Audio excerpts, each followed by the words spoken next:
Nous sommes de retour avec une autre lecture humble du livre des esprits, un livre écrit par Allan Kardec par les esprits. Aujourd'hui, nous allons réfléchir à la question suivante. Alors, on va voir. Faculté morale et intellectuelle. Question 361.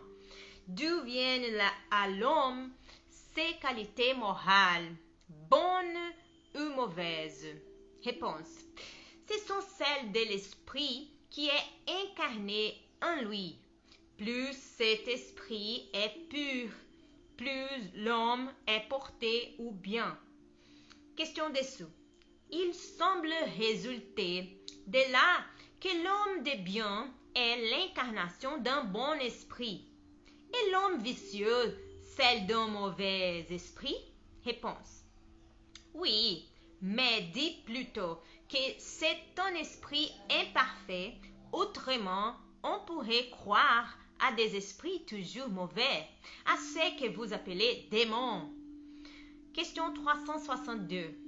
Quel est le caractère des individus dans lesquels s'incarnent les esprits follets et légers? Réponse. Des étourdis, des épiègles et quelquefois des êtres malfaisants. Question 363.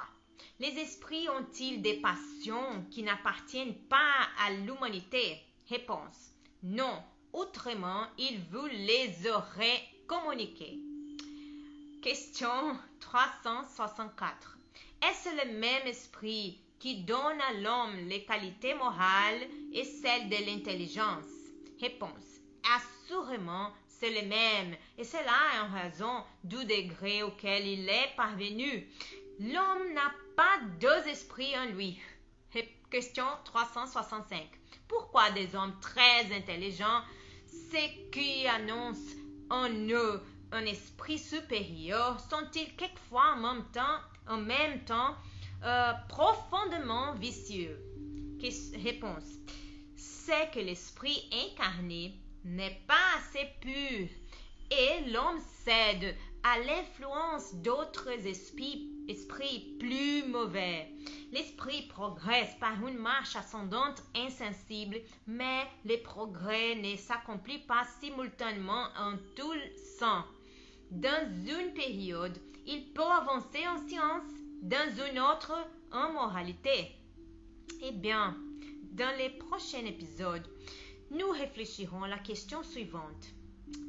Que penser de l'opinion d'après laquelle les différentes facultés intellectuelles et morales de l'homme seraient les produits d'autant d'esprits divers incarnés en lui et ayant chacun une aptitude spéciale?